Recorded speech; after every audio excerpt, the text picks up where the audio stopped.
최근 들어 오랫동안 두통이나 어지럼증 혹은 팔저림 같은 증상을 겪으면서 정확한 원인을 몰라 답답해하는 분들이 늘고 있습니다. 이러한 증상의 원인이 단순히 머리 쪽뿐만 아니라 목뼈의 이상으로도 나타날 수 있다는 사실 알고 계십니까? 오늘은 경추, 즉 목뼈로 인해 나타날 수 있는 경추성 두통과 이에 따른 연관통에 대해 알아봅니다.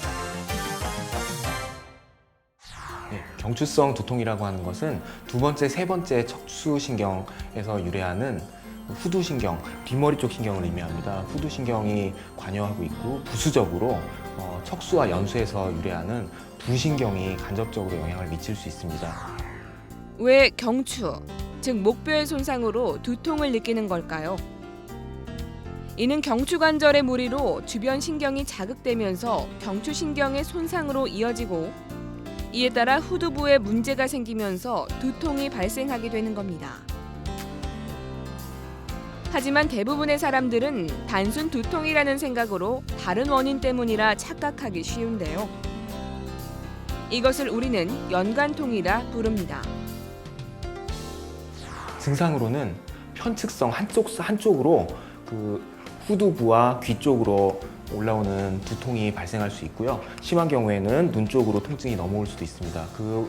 그리고 그것과 더불어서 시력 저하, 어지러움이 동반될 수 있고요. 식욕 저하, 구토 등과 같은 위장관계 증상도 같이 동반되어 나올 수 있습니다.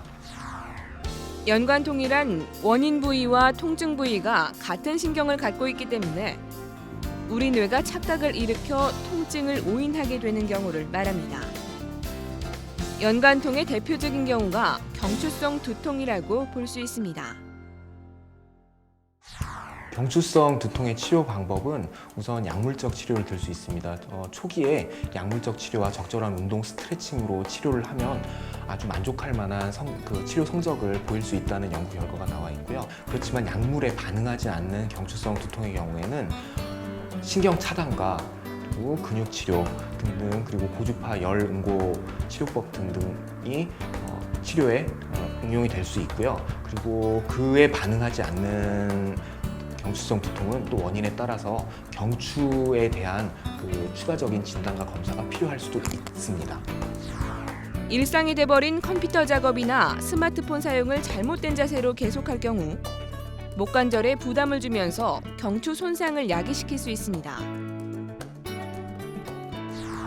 예방법으로는 대부분의 원인이 불안전한 자세와 안 좋은 생활 습관에서 나오기 때문에 자세를 올바로 교정하는 것이 가장 중요하다고 할 수 있습니다. 올바른 자세로 앉아서 작업을 하시고 장시간 앉아 있는다거나 목을 너무 앞으로 뺀다거나 하는 자세는 별로 좋지 않습니다.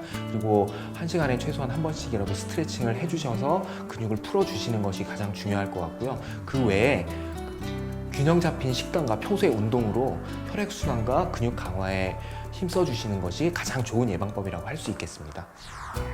아픈 증상에는 반드시 원인이 있습니다. 그리고 이러한 근본적인 원인을 정확하게 찾아내는 것이 단순히 질병을 치료하는 것보다 중요할 때가 많습니다. 건강을 위해서는 자신의 몸을 사랑하고 꾸준히 관심을 기울이는 것이 무엇보다 중요합니다.